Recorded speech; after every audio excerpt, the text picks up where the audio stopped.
Welcome to EYE on Africa.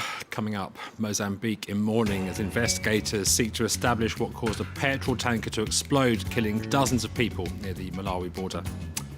Elsewhere, the EU condemns Zimbabwe after security forces round up activists ahead of a planned protest. Africa's women footballers prepare to go head-to-head in Cameroon. We meet the host's combative captain. 3 days of national mourning have been declared in Mozambique in the wake of a road accident that ended in the deaths of 56 people. That after an overturned petrol tanker exploded near the border with Malawi on Thursday. Authorities seeking to establish if the blast was caused by locals seeking to siphon fuel from the vehicle. France Van Katz, Laurent Berstachet reports. The deadly blast took place on Thursday in Mozambique's Tete province, near the Malawi border, as locals were siphoning fuel from a truck. A lot of people came here to take the fuel, to steal it. But at that moment, the wind started to blow and the fire started to spread. The government set up a commission on Friday to investigate the precise circumstances surrounding the explosion. Officials are trying to determine whether the truck drivers were ambushed or willingly stopped to sell fuel to local residents, an illegal but common practice in Mozambique, especially after a recent increase in the price of gas. The exact cause of the blast still remains unclear. The fire may have been caused by the fuel banding process. Information is still scarce.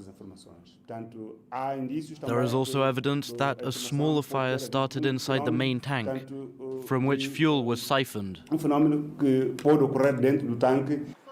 Staffing has been reinforced at the local hospital, which has been struggling to cope with the influx of wounded. We still have a lot of cases in critical condition, including several children and 2 pregnant women.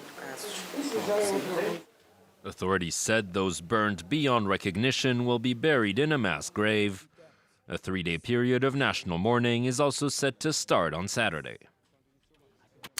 In Zimbabwe, at least 6 people are reported to have been abducted and some of them beaten up ahead of planned protests in Harare.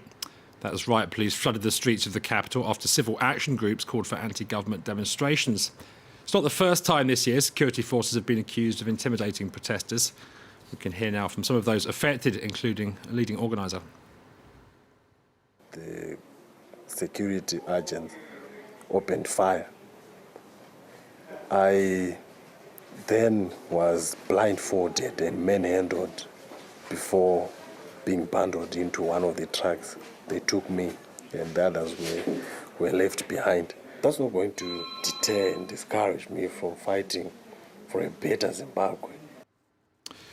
The EU's condemned the actions of veteran leader Robert Mugabe's government. Frustration at the country's economic collapse under his authoritarian rule has frequently spilled onto the streets this year, and the protesters are vowing to keep up the pressure.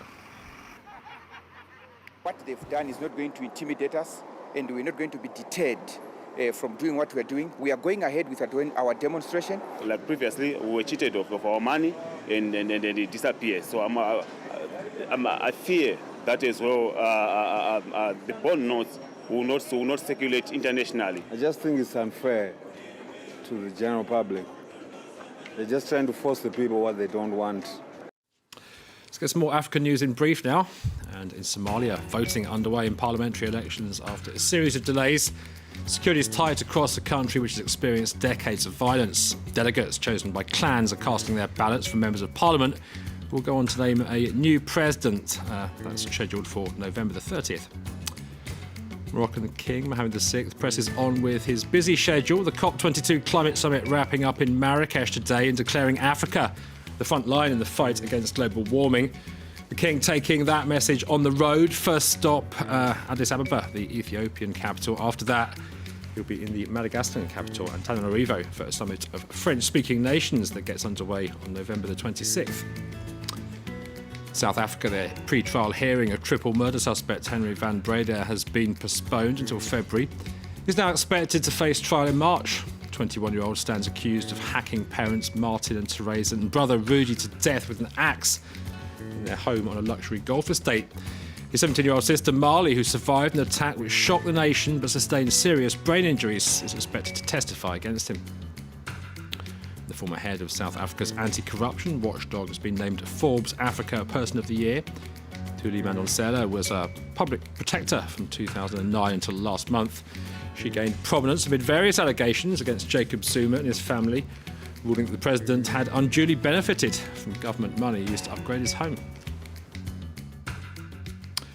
To Uganda next, a country with one of the highest rates of teen pregnancy in the world, but now unique mobile health clinics are helping to drive down numbers, delivering safe sex advice and contraception in poor neighbourhoods. Uganda has one of the highest rates of teen pregnancy in the world, but these tuk-tuks are helping to drive it down. The three-wheeled mobile health clinics can go where other vehicles can't, reaching deep into the slums of Kampala and Entebbe, where women have limited access to healthcare. Oh, the point of using a tuk-tuk is it's easy to use in slum areas because there are some areas which are hard to reach with the vehicles. For example, if you entered into a slum, some vehicles can't reach, but with a tuk-tuk it will penetrate and reach there where the people are. The initiative by sexual healthcare charity Marie Stopes International sees the tuk-tuks transform into private counselling areas, while the tents they transport become clinics, offering condoms, implants and the pill to women who would otherwise go without. The charity says teaching teens about safe sex is essential in a country where abortion is illegal unless the mother's life is at risk. The young people are really sexually active, but parents, guardians are failing to appreciate and recognize that. When Nantachia got pregnant at 15, she was kicked out of home. When my dad found out that I was pregnant, she felt very bad because I was still in school and that the tuition was not very fine for him. So he was like, you can go. She now works as a peer educator, talking to teenagers about the importance of practicing safe sex. We're safe because we use the methods which makes us to be safe. We use the condoms. The tuk-tuks visit around once a month, but counsellors ensure they can be contacted at any time in a bid to spread the message about contraception. Finally, less than 48 hours to go before kick-off in women's football's African Cup of Nations. Cameroon playing host for the first time and hoping for glory on December the 3rd.